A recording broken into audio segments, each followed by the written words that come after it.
Hello, boys and girls. Hi, good afternoon, boys and girls. Hope you're having a great day. Happy Violet Day. We have our another Pride House. You know what, Mr. Krebeck? I've lost track. We've had so many. We have had. This is probably our fourth or fifth. I don't even one. know. Yeah. I think it is.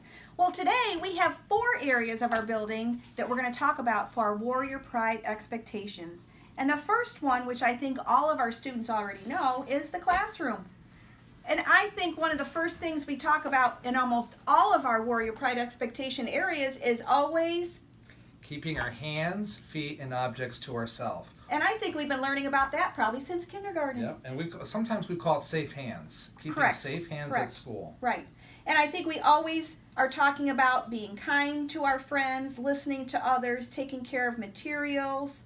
What are some other ones? Well, we have integrity, which means to complete our work on time and to use school-appropriate language. That's very important. That's right. And determination. Ask questions when you don't understand.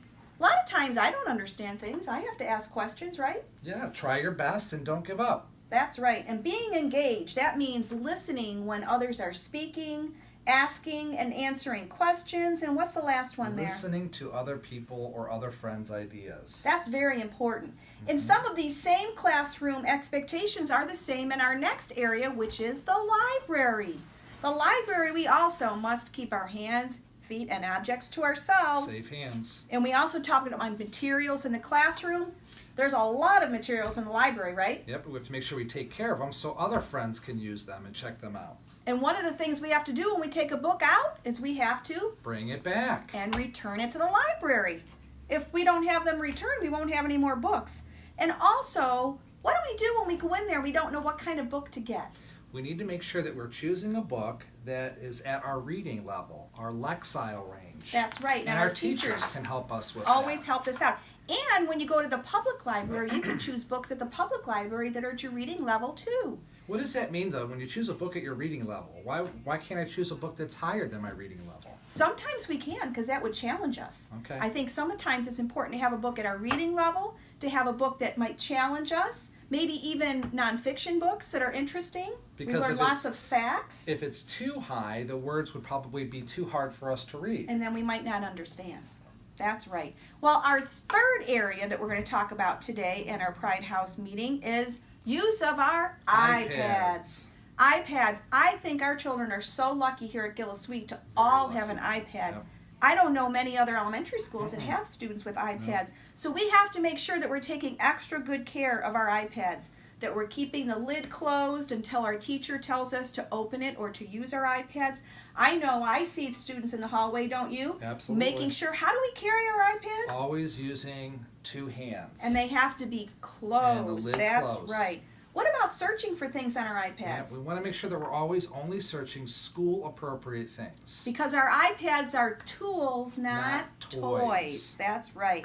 And we want to make sure that we're searching for answers to questions maybe that we don't know. And that's what is a very important tool. It's our learning for tool. our iPad. That's right. Our last area that we're going to learn about today in our Pride House meeting is safety drills. Safety drills are extremely important for children to learn and pay attention to because they help keep us safe in case there's an emergency in our building. We had 2 of them, I think, so far this year, and I think we called them rapid dismissals. Rapid dismissal. We used to call them fire drills. And we practiced those in case there were a fire to start in the school. One of the things that's so important with any kind of drill is we want to make sure, just like in our classroom and library, that we're keeping our hands, feet, and our bodies to ourselves. We also have to make sure we're at a level 1 and keeping very quiet so we can listen to the adults or sometimes announcements to see where they tell us to go or what to do. We have to be able to hear all of the directions from all of the adults. So that means no student should be talking during those times. And should we be running out? No, we need to make sure that we're walking out safely. And quickly. Yes. But not running, because that could cause an injury in unsafe conditions. Also, we have to make sure we're aware of our surroundings, that we know what's going on with our teacher and our fellow students.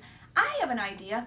If I hear the fire alarm go off and I'm down the hall in a restroom, should I go running back to my class or should I find the quickest teacher to go to. Quickest teacher classroom you need to be able to get to and go out of the building. That's right. That teacher will let the principal or other teacher know where you're at, and we'll be able to find you. That's right. And we practice these every month. We talk about our safety drills. Well, I think those are 4 very big areas to talk about today, and I want to make sure that we're all earning our Warrior Pride coupons so we can go shopping in the Warrior Pride warehouse. Goodbye, everybody. Bye-bye. Have a Have a wonderful great day. day.